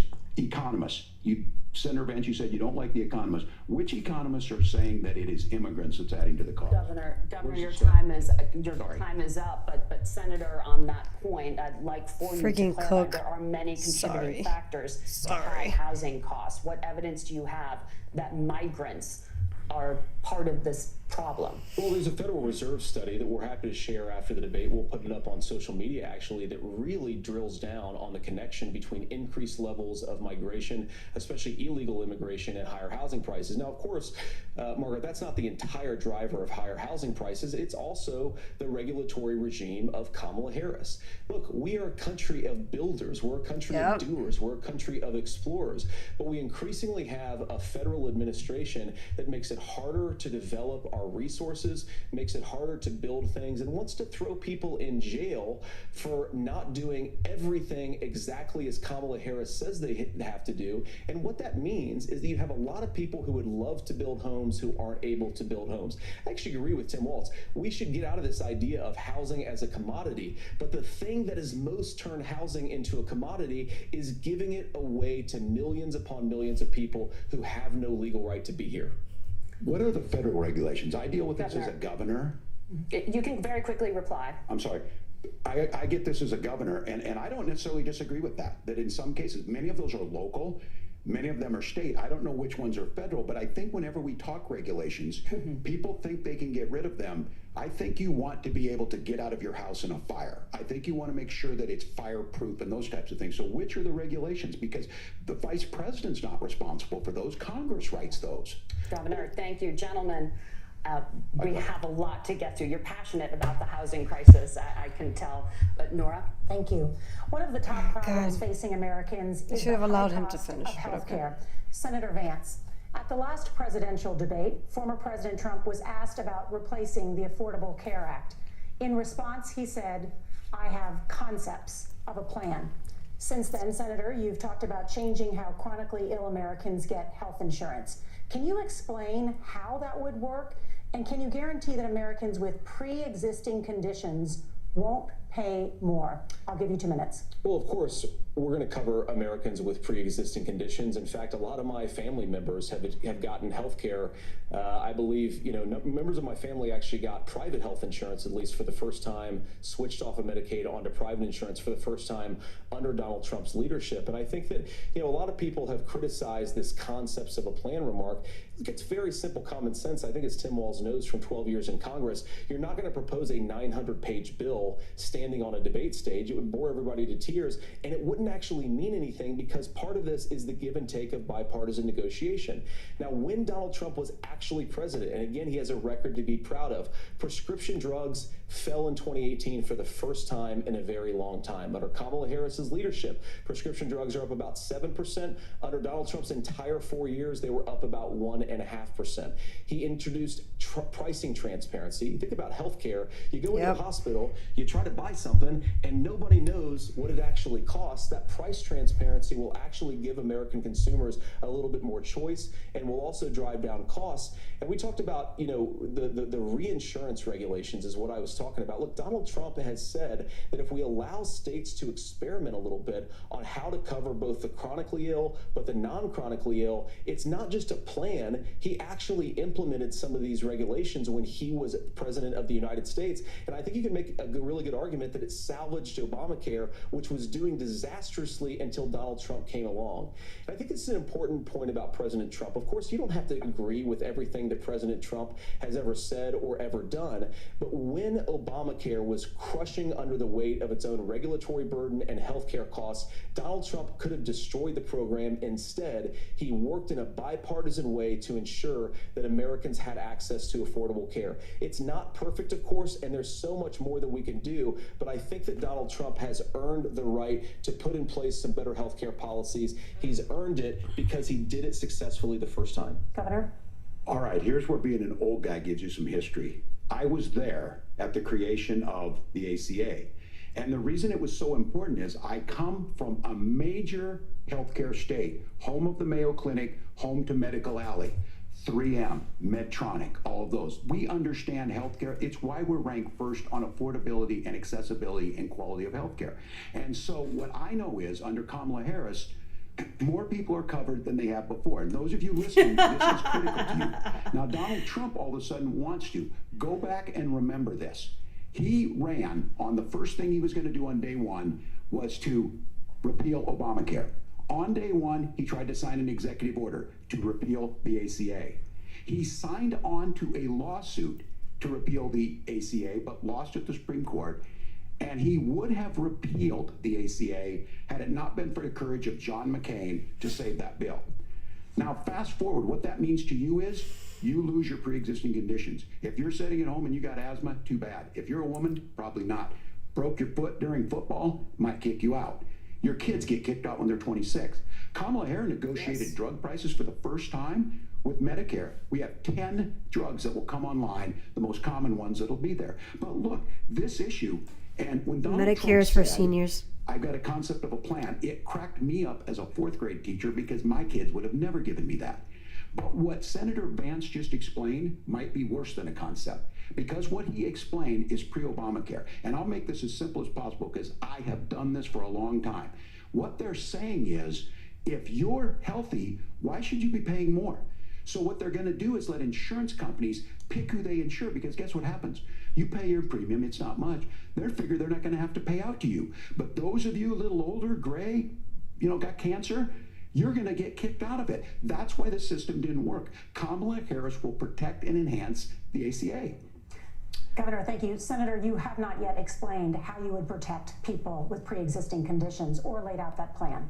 Well, look, we currently have laws and regulations in place right now that protect people with pre-existing conditions. We want to keep those regulations in place, but we also want to make the health insurance marketplace function a little bit better. Now, what Governor Walz just said is actually not true. A lot of what happened, and the reason that Obamacare was crushing under its own weight, is that a lot of young and healthy people were leaving the exchanges. Donald Trump actually helped address that problem, and he did so in a way that preserved people's access to coverage who had pre-existing conditions. But again, something that these guys do is they make a lot of claims about if Donald Trump becomes president, all of these terrible consequences are going to ensue. But in reality, Donald Trump was president, inflation was low, take-home pay was higher, and he saved the very program from a Democratic administration that was collapsing and would have collapsed absent his leadership. He did his job, which is govern in a bipartisan way and get results, not just complain about problems, but actually solve them. Governor, did enrollment under the Affordable Care Act go up under the Trump administration? It's higher now that we've seen it go up. Look, people are using it. The system works.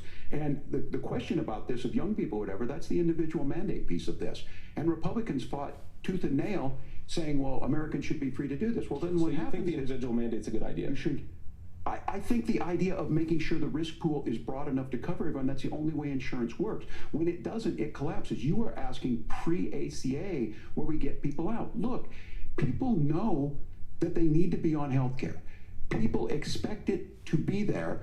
And when we are able to make it, and we are making it this way, when we incentivize people to be in the market, when we help people who might not be able to afford it get there, and we make sure then when you get sick and old, it's there for you. Because I heard people say, well, I don't want to buy into Medicare or whatever. Good luck buying health care once you get past 70. So look, the ACA works. We can continue to do better. Kamala Harris did that. The way she made everything better was negotiating those 10 drugs on Medicare for the first time in American history. Oh, man. I apologize. The way she made everything better? Let's talk about families. Yeah, okay. In America. Tell it to my grocery bills, bro. There is a child care Okay. crisis in this And my country, rent. and the United States is one of the very few developed countries in the world without a national paid leave program for new parents. Governor Walz, you've said that if Democrats Yeah, that win is both true. the White House and Congress, this is a day one priority for you. How long should employers be required to pay workers while they are home taking care of their newborns? You have 2 minutes. Yeah, well, that's negotiable, and that's what Congress works. But here's what the deal is. Americans sitting out there right now, you may work for a big company. Look, we're home in Minnesota to some of the largest Fortune 500 companies. Kamala Harris knows that in California. Those companies provide paid family medical leave. One is, I think they're moral and they think it's a good thing, but it also keeps their employees healthy. We in Minnesota passed a paid family medical leave. You have a child, and I had to go back to work 5 days after my kids were born. This allows you to stay home a certain amount of time. What we know is that gets the child off to a better start, the family works better, we stay in their employers, we get more consistency in that. So Kamala Harris has made it a priority. We implemented it in Minnesota and we see growth. That's how you become a pro-business state. But the negotiations on it, and here's the issue, those big companies are able to offer it. Those of you out there who don't have it, just imagine what happens if you get cancer or your child gets sick. We know what happens. You end up staying home. In some cases, that means no paycheck because you've got no protection on that. This is the case of an economy that Donald Trump has set for the wealthiest amongst us. He's willing to give those tax breaks to the wealthiest. He's willing to say, bust those unions up, do whatever.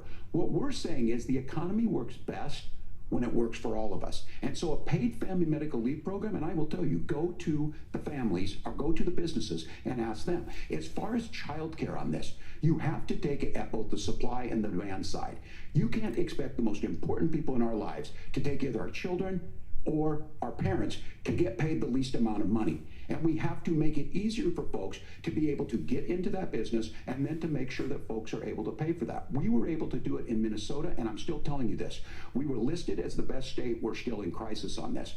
A federal program of paid family and medical leave and help with this will enhance our workforce, enhance our families, and make it easier to have the children that you want.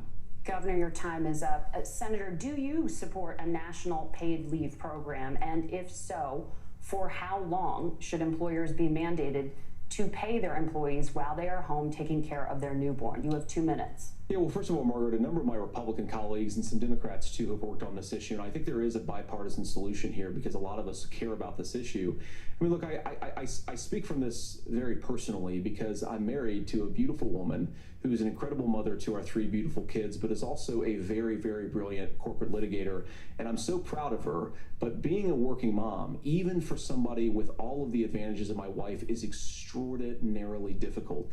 And it's not just difficult from a policy perspective. She actually she had access to paid family leave because she worked for a bigger company. But the cultural pressure on young families and especially young women, I think makes it really hard for people to choose the family model they want. A lot of young women would like to go back to work immediately. Some would like to spend a little time home with the kids. Some would like to spend longer at home with the kids. We should have a family care model that makes choice possible. And I think this is a very important substantive difference between Donald Trump and Kamala Harris's approach.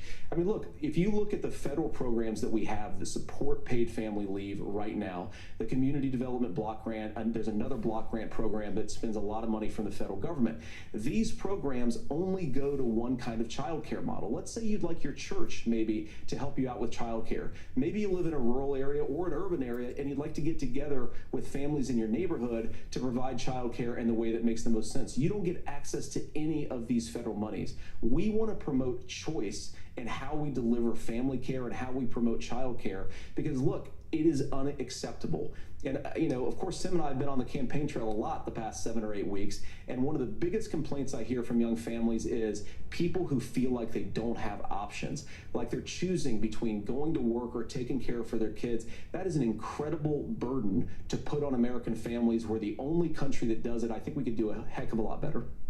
Senator, thank you. They actually both agreed on something. That was also pretty said, cool. Senator Vance, many things about the American family. The Federal Reserve says parents will spend nearly as much on child care as they do on housing each month. Yeah. So I want to get your thoughts on this. President Trump recently said, as much as child care is talked about as being expensive, it's relatively speaking not very expensive compared to the kinds of numbers we'll be taking in. Is President Trump committed to the $5,000 per child tax credit that you have described? You have 1 minute. Well, what President Trump said, Margaret, I just want to defend my running mate here a little bit, is that we're going to be taking in a lot of money by penalizing companies for shipping jobs overseas and penalizing countries who employ slave laborers and then ship their products back into our country and undercut the wages of American workers. It's the heart of the Donald Trump economic plan. Cut taxes for American workers and American families. Cut taxes for businesses that are hiring and building companies in the United States of America, but penalize companies and countries that are shipping jobs overseas. That's the heart of the economic proposal. And I think what President Trump is saying is that when we bring in this additional revenue with higher economic growth, we're going to be able to provide paid family leave, child care options that are viable and workable for a lot of American families. Can you clarify how that will solve the child care shortage? Well, because as Tim said, a lot of the child care shortages, we just don't have enough resources going into the multiple people who could be providing family care options. And we're going to have to, unfortunately, look, we're going to have to spend more money. We're going to have to induce more people to want to provide child care options for American families, because the reason it's so expensive right now is because you've got way too few people providing this very essential service. Thank you, Senator. Yep, Governor too many Walz, people on welfare. Your ticket also has some child care tax credit proposals. Do you think Congress will agree to the $6,000 credit for newborns and $3,000 credit for children over the age of 6, as your campaign has promised? Is that realistic? Well, if these members of Congress are listening to anybody, I can tell you, and this is the biggest issue. Everybody listening tonight knows. I mean, I'm sure they were shocked to hear it's not that expensive. And let's be clear, whether it's $5,000 or $6,000, that pays you about 3 or 4 months. Let's be clear of where we're at on this. It's because we got out of an imbalance on this. We thought we were going to get by not paying people. I don't think Senator Vance and I are that far apart. I'm not opposed to what he's talking about on options. We've done scholarship types of things. I think we need to be open to making the case. But the issue here is, the question you asked is, you're not going to pay for it with these tariffs. That's just adding another $4,000 on the family and taking less. So not only do they not get the money to pay for that, they're $4,000 in the hole. That's Wharton School. That's his alma mater. And so I think the issue here is, if those members of Congress, I can't believe they're not here. When I go to businesses, sure, they'll talk about taxes sometime, but they will lead with childcare and they will lead with housing, because we know the problem is, especially in a state like Minnesota, we need more workers because our economy's growing, but we need the workforce. Governor, thank you. We need to move on. Nora? Let's talk about the state of democracy, the top issue for Americans after the economy and inflation. After the 2020 election, President Trump's campaign and others filed 62 lawsuits contesting the results. Judges, including those appointed by President Trump and other Republican presidents, looked at the evidence and said there was no widespread fraud. The governors of every state in the nation, Republicans and Democrats, certified the 2020 election results and sent a legal slate of electors to Congress for January 6th. Senator Vance, you have said you would not have certified the last presidential election and would have asked the states to submit alternative electors. That has been called unconstitutional and illegal. Would you again seek to challenge this year's election results, even if every governor certifies the results? I'll give you 2 minutes. Well, Nora, first of all, I think that we're focused on the future. We need to figure out how to solve the inflation crisis caused by Kamala Harris's policies, make housing affordable, make groceries affordable, and that's what we're focused on. But I want to answer your question because you did ask it. Look, what President Trump has said is that there were problems in 2020, and my own belief is that we should fight about those issues, debate those issues peacefully in the public square, and that's all I've said, and that's all that Donald Trump has said. Remember, he said that on January the 6th, the protesters ought to protest peacefully. And on January the 20th, what happened? Joe Biden became the president, Donald Trump left the White House, and now, of course, unfortunately, we have all of the negative policies that have come from the Harris-Biden administration. I believe that we actually do have a threat to democracy in this country, but unfortunately, it's not the threat to democracy that Kamala Harris and Tim Walz want to talk about. It is the threat of censorship. It's Americans casting aside lifelong friendships because of disagreements over politics. It's big technology companies silencing their fellow citizens. And it's Kamala Harris saying that rather than debate and persuade her fellow Americans, she'd like to censor people who engage in misinformation. I think that is a much bigger threat to democracy than anything that we've seen in this country in the last 4 years, in the last 40 years.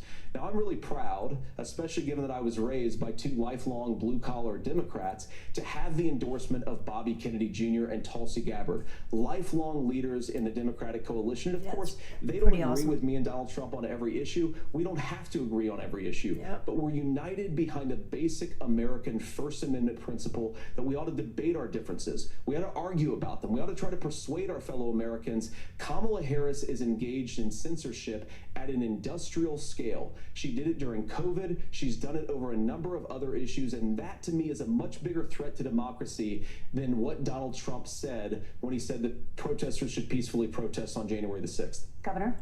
Amen. Well, I've enjoyed tonight's debate, and I think there was a lot of commonality here, and I'm sympathetic to misspeaking on things, and I think I might have with the senator. But me too, man. There's one though that this one is troubling to me, and I say that because I think we need to tell the story. Donald Trump refused to acknowledge this, and the fact is that I don't think we can be the frog in the pot and let the boiling water go up. He was very clear. I mean, he lost this election, and he said he didn't. 140 police officers were beaten at the Capitol that day, some with the American flag. Several later died. And it wasn't just No, they didn't. They didn't die on the Capitol. Gathered on the state Capitol grounds in St. Paul. He had a heart and attack said, afterwards. We're marching to the governor's residence, and there may be casualties. The only person there was my son and his dog, who was rushed out crying by state police. That issue, and Mike Pence standing there as they were chanting, "Hang Mike Pence." Mike Pence made the right decision. So, Senator, it was adjudicated over and over and over. I worked with kids long enough to know, and I said as a football coach, sometimes you really want to win, but the democracy is bigger than winning an election. You shake hands, and then you try and do everything you can to help the other side win. That's what was at stake here. Now, the thing I'm most concerned about is the idea that imprisoning your political opponents, already laying the groundwork for people not accepting this. And a president's words matter. A president's words matter. People hear that. So I think this issue of settling our differences at the ballot box, shaking hands when we lose, being honest about it, but to deny what happened on January 6th, the first time in American history that a president or anyone tried to overturn a fair election and the peaceful transfer of power. And here we are 4 years later in the same boat. I will tell you this, that when this is over, we need to shake hands this election, and the winner needs to be the winner. This has got to stop. It's tearing our country apart. Margaret? Senator Vance, did you want to respond to that? Yeah, well, look, Tim, first of all, It's really rich for Democratic leaders to say that Donald Trump is a unique threat to democracy when he peacefully gave over power on January the 20th, as we have done for 250 years in this country. We are going to shake hands after this debate and after this election. And of course, I hope that we win, and I think we're going to win. But if Tim Walz is the next vice president, he'll have my prayers, he'll have my best wishes, and he'll have my help whenever he wants it. But we have to remember that He's for not gonna years win. in this country, Democrats protested the results of elections. Hillary Clinton in 2016 said that Donald Trump had the election stolen by Vladimir Putin because the Russians bought like $500,000 worth of Facebook ads. This has been going on for a long time. And if we want to say that we need to respect the results of the election, I'm on board. But if we want to say, as Tim Walz is saying, that this is just a problem that Republicans have had, I don't buy that. Governor. January 6th was not Period. Facebook ads. And I think a revisionist history on this. Look, I don't understand how we got to this point. But the issue was And that you're not happened. paying attention if you don't Donald understand. Trump can do it. And all of us say there's no place for this. It has massive repercussions. This idea that there's censorship to stop people from threatening to kill someone, threatening to do something, that's not censorship. Censorship is book banning. We've seen that. We've seen that Oh brought my up. God, of I course just you would think use for that. We're okay everyone with that to- here, and Tim. We're okay with the book bans. Thanks, Senator We're Vance. good with that. Sorry. I think this is the conversation they want to hear. And I think there's a lot of agreement. But this is one that we are miles apart on. This was a threat to our democracy in a way that we had not seen. And it manifested itself because of Donald Trump's inability to say. He is still saying he didn't lose the election. I would just ask that. Did he lose the 2020 election? Tim, I'm focused on the future. Did Kamala Harris censor Americans from speaking their mind in the wake of the 2020 COVID situation? That is Yes. that is a damning non-answer. It's a damning non-answer for you to not talk about censorship. Obviously, Exactly. Donald Trump and I think that there were problems in 2020. We've talked about it. I'm happy to talk about it further. But you guys attack us for not believing in democracy. The most sacred right under the United States democracy is the First Amendment. You yourself have said there's no First Amendment right to misinformation. Kamala Harris wants to use the threatening, power hate of speech. government and big tech to Hate silence speech is people from protected under the speaking their First minds. Amendment, Tim. That is a threat to democracy that will long outlive this present political moment. I would like Democrats and Republicans to both reject censorship. Let's persuade one another. Let's argue about ideas, and then let's come together afterwards. You can't yell fire in a crowded theater. That's the test. That's the Supreme Court test. Tim, fire in a crowded theater. You guys wanted to kick people off of Facebook for saying that toddlers shouldn't Senator, wear the masks. governor does That's have the not floor. Fire in a crowded theater. That is criticizing the policies of the government, which is the right of every American. Senator, the Yep. governor does have the floor for 1 minute to Please. respond to you. Yeah.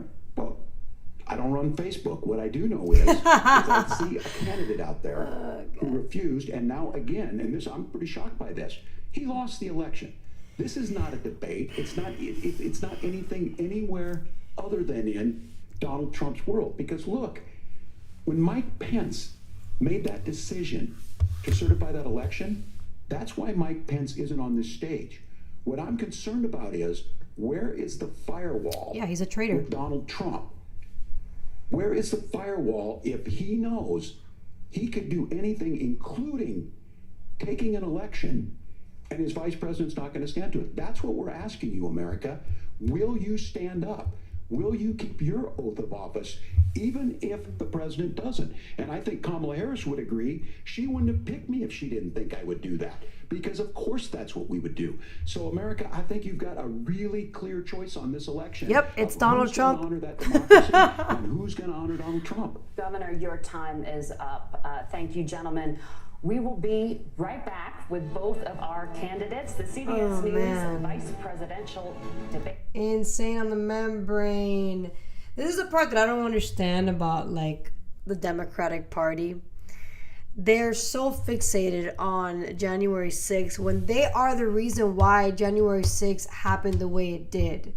They did not have the National Guard there when it was when they were supposed to have been there prior to the rally, or the speech better said, that Trump did.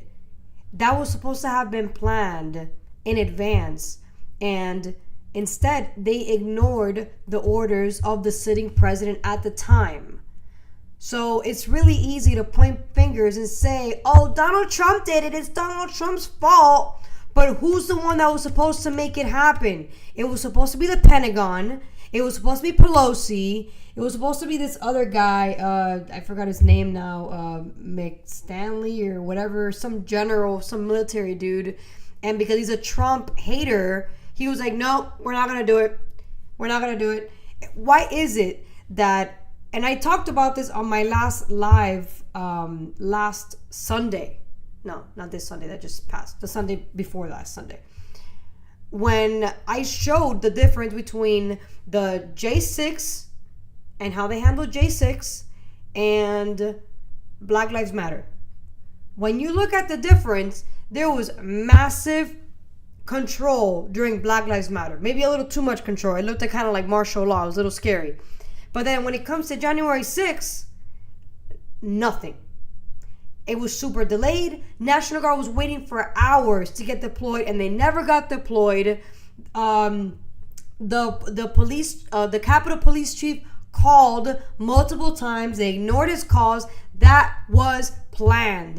And it's really easy to say, oh, you know, the reason why January 6th happened was because you guys don't want to accept the fact that you guys lost. No, the reason January 6th happened is because you did not want to follow orders from your commander-in-chief at the time, which was Donald J. Trump.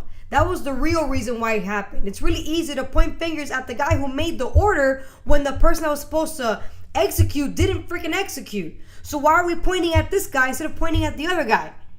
Like, and it's just so easy to just assume that the media is saying the truth. Dude, do your own research.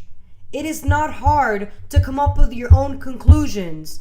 I did not vote for Trump the first term or the second term. This is going to be the first time, and the last time, obviously, that I will vote for Trump. And then after that, you know, we'll see. Hopefully Vivek runs and I'll vote for Vivek. Or maybe JD Vance runs. Who knows? But it's the fact that you need to do your own research. There are so many people that are like, oh, you know, he lost. No. He didn't lose. The only reason why, first of all, there was mail-in ballots. That was never a thing. That's one. Number two, big tech colluded with the Democrat Party. They did not talk about the Hunter Biden laptop, which happened before the elections. During the debate versus Trump and Biden, they literally lied and said, oh, that was misinformation. And then it turns out to be true. To this day, the Democratic Party in Congress does not want to come to the realization that the Hunter Biden laptop is true, and they lied about it. Like, so the DOJ, the FBI, they were all in on it. They all lied about it. They're still lying to this day about it. And it's mind-boggling to me that people still don't want to come to a conclusion. If people would have known the Hunter Biden laptop story before the election, it would have swayed their vote otherwise. And there's polls to prove that. So we don't know if he really organically lost because it didn't allow him to organically lose. That's why we don't believe that he actually lost, because it didn't happen naturally. And we're back. Presidential debates. When it ends, join us right here. Analysis. But now, back to the debate.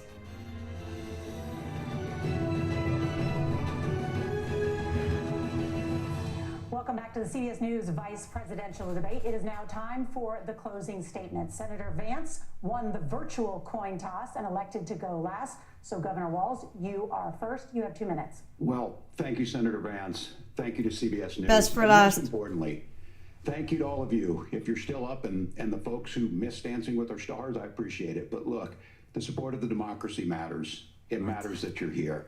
And I'm as surprised as anybody of this coalition that Kamala Harris has built, from Bernie Sanders to Dick Cheney to Taylor Swift, and a whole bunch of folks in between there. And they don't all agree on everything, but they are truly optimistic people. They believe in a positive future of this country and one where our politics can be better than it is.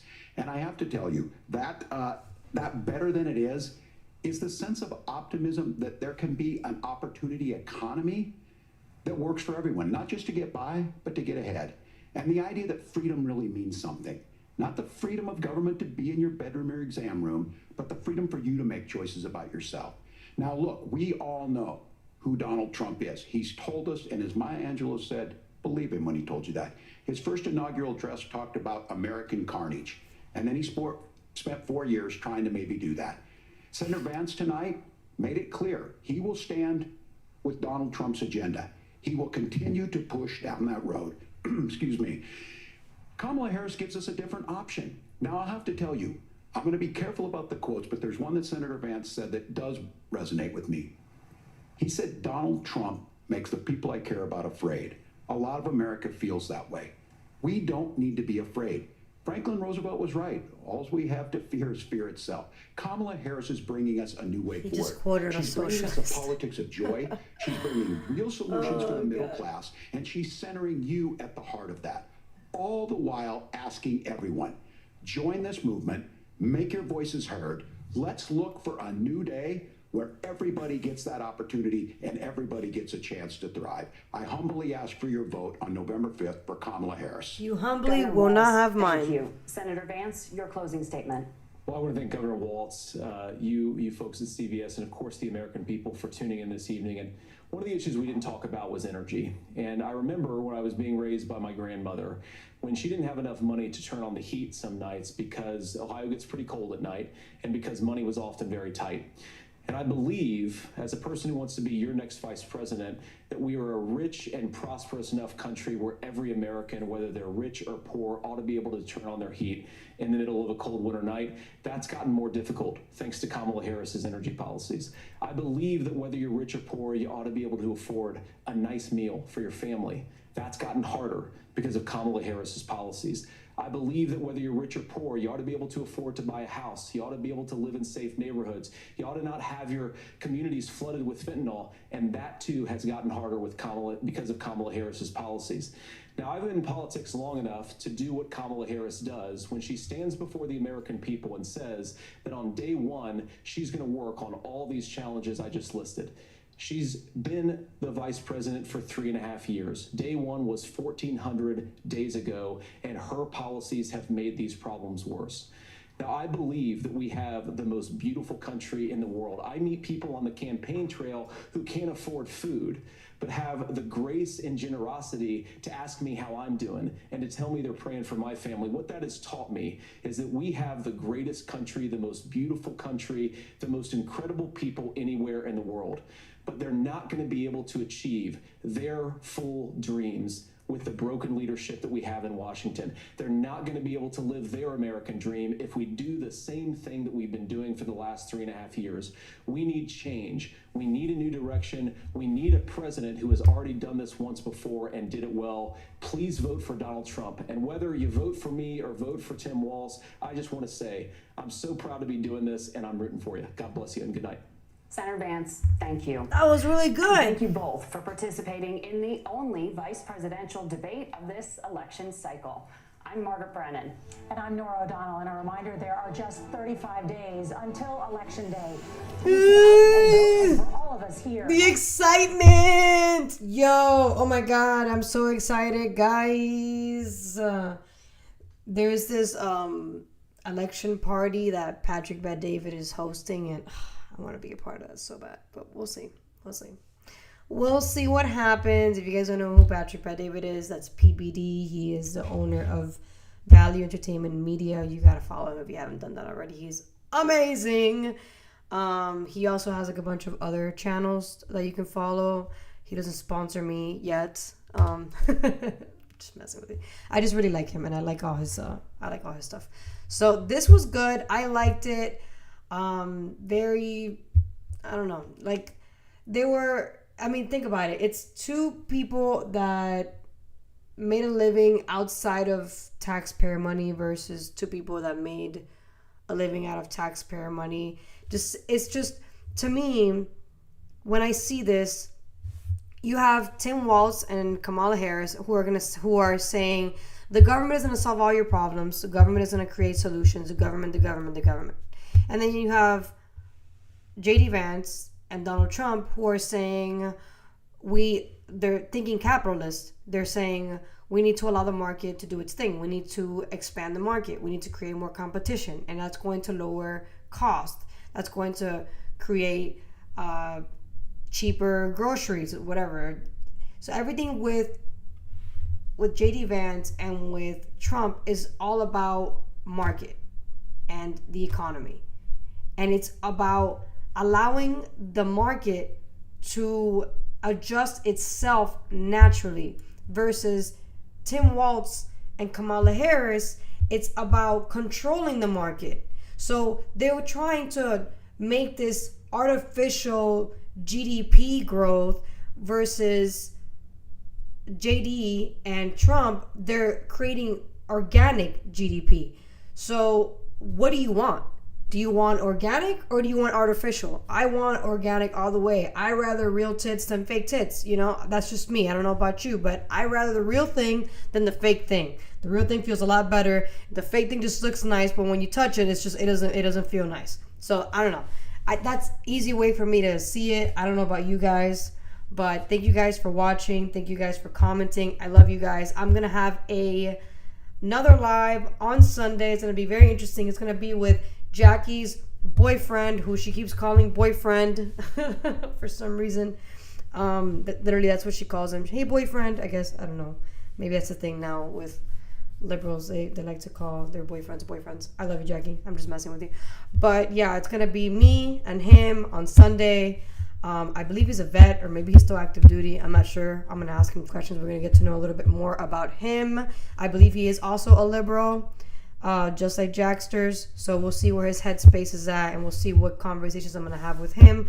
But I'm thinking we're probably going to talk about war, considering he's probably in the military, was in the military, and he's a man. So I think war is a good topic, aside from other topics. We'll talk about the economy and maybe other things. We'll see what transpires. But definitely be a part of this live on Sunday. And then next Sunday, I'm going to be doing a live with both of them at once. So it's going to be 2 against 1, which I'm actually very excited about that because I need more challenge. So the more people that challenge me and I challenge them, the better. It's what JD Vance was saying. We need more people that are willing to talk and have an open dialogue, even if we don't agree on most things.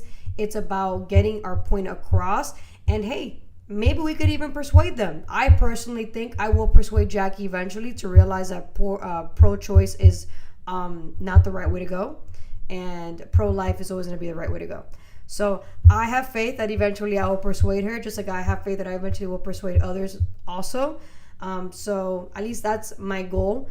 I am not trying to force my views on anybody, but I am trying to give a different perspective in a way where people can relate to it. And if I have to do that multiple times in different ways, so be it. I have plenty of stamina. I can do it. No problem.